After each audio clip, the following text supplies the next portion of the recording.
What's up, my YouTube family? Welcome back to the Gaming Brigade. And over the last few days, some of you have reached out to the channel asking me to put together a video showing you some of my favorite boss farm locations where I've gotten some really good loot, so that's exactly what I wanted to do today. Now, there happen to be a few things I'd like to mention as we begin today. First of all, this video is designed for people who just don't want to keep running the Chaos Chamber. Maybe you're getting a little burnt out, and for other people who haven't reached endgame as yet and you're looking for really efficient ways to farm for really good loot. I also want to make sure I mention, with the exception of the boss you're looking at now, I've highlighted these bosses in previous videos, but again, a lot of you asked me to put together kind of just like a greatest hits, 4 or 5 of my favorite ones, so I wanted to do that today. Now, as always, with some of these bosses, there may require a little bit of story progression. I will walk you through all the details. That's another question I get, what do you need to do in order to get here? I'll walk you through everything, and with that being said, let's jump into the first boss. The first two bosses I'm showing you today are both located in Tangle Drift, and you're going to go to the waypoint what's left in Driftwood. Now, when you get to this location, you will see some flowers on the left-hand side. If these flowers are closed and you cannot jump over them, it means you need to complete the side mission, Walk the Stalk, because that will give you access to this boss. Now, one of the main reasons I really like this location is the fact that there are vending machines each time you spawn here. Now, to respawn, you have one of 3 options. You can change your chaos level if you're at that point in the game. You can also fast travel back to Brighthoof, and you do have the option of saving and exiting and then continuing. Now, I know there is a loot luck bug in the game right now. From a lot of people, they've just been saying it's visual, they don't see a change. So if you see a change when you fast travel or do anything, please let me know in the comment section down below. Anyway, getting back to this location, as I mentioned before, you're right next to a vending machine, and the reason it's so beneficial is you have the option of farming and then deciding what loot you want to keep, what loot you want to sell, and depending on what weapon you're using, you also have the option of being able to buy more ammo from the vending machine as well. Now, as we make our way to the second boss, you're going to the exact same fast travel point in Tangle Drift. You're going to follow this route and go right through the portal. Now, in order to have access to this boss, and I actually highlighted this in Monday's video, you have to complete the story A Small Favor. Once you have that, you will then have access to this boss anytime you want, and my friends, it is by far one of the best farms in the game. One thing I want to make sure I clarify as we move on is that the difficulty in this game does not affect the loot that you get. Now, in a previous video, I said, your difficulty affects your loot. Now, I was referring to your chaos level. I totally misspoke, but as far as difficulty goes, the only thing that has an effect on are your moon orbs, your XP, and your gold, but it will not affect the actual quality of the loot that you get. The only thing that is affected by that is the chaos level that you choose. Next boss I'm highlighting in today's video is LeChance, and he is located in Wartooth Shallows, and by far is one of the fastest boss runs you can do in the game because of his location to the respawn area. Not only that, you'll notice once again, when you get to the waypoint, which is Wreck of the Tempest Scorn, you are going to be right next to vending machines, so you can,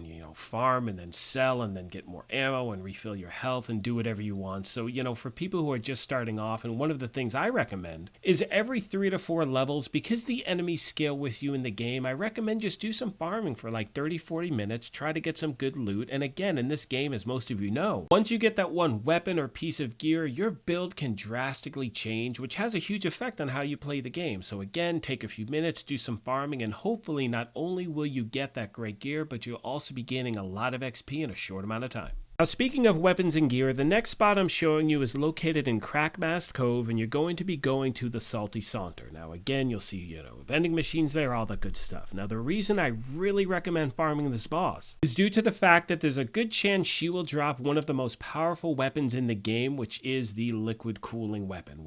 There are so many different liquid cooling ones. Now, again, this is an obelisk farm. You see where you need to go on the map, and once you get here, you go through that tunnel. Once you go through that little tunnel, the waterfall, you are right by the fast travel point, and that's where you will respawn each time you attempt this. Now, one thing I want to make sure I mention in this video is the fact that it is all RNG sometimes. There were times when I was first trying to get this weapon, I hadn't even reached level 40. I got 3 of them in like 5 attempts, and since then I've gotten maybe one here, one there, and that's with a good 30-40 attempts under my belt. So again, you're going to have good sessions and sometimes not so much. And keep in mind, when I say 30-40 attempts, I'm talking about each time I run this thing. I haven't just run it 30 or 40 times. I'll try like 20, 30 times in a row, so if I get anything, go do something else. And one of the main reasons I wanted to put this video together was to show you different options of farming in the game. And look, the most important thing, and I've said this before, is enjoy the game. There's amazing things to see and do in this game. Try different areas, try different things, and if you happen to be struggling, take a little time, do some farming, try to get that piece of weapon or gear that will help you along your way. And with that being said, we'll move on to the last location. The last spot I'm showing you today should be no surprise to anyone. It is the Zombos farm, by far one of the best ones in the game. You're going to go to Shattered Grave Barrow, and what's great is that you can start this early on. So even if you've just begun this game, once you've completed this boss, you can go back here over and over as many times as you like. Now, you're going to use the fast travel point, the Nave Grave. When you get here, you're going to go into the catacombs, go straight, and then you will find a save location as well as some vending machines. As I start to wrap this video up, one thing I want to point out, you'll notice at the bottom of the screen, when I run these Zombos runs, I turn Chaos Mode off, and I do that so new players can see, even if you're not at Chaos Mode 5, 10, 20, whatever it is, you still do have the chance of legendaries dropping. With all that being said, my friends, I'm going to start to wrap this video up. As always, I want to take a moment and thank you all for the incredible support you are showing me with the Tiny Tina's Wonderlands content, and remind you, if you happen to be new here, feel free to hit that subscribe or join button. We would love for you to be a part of our gaming family. If you enjoyed this, you could hit that like button as well, but most importantly,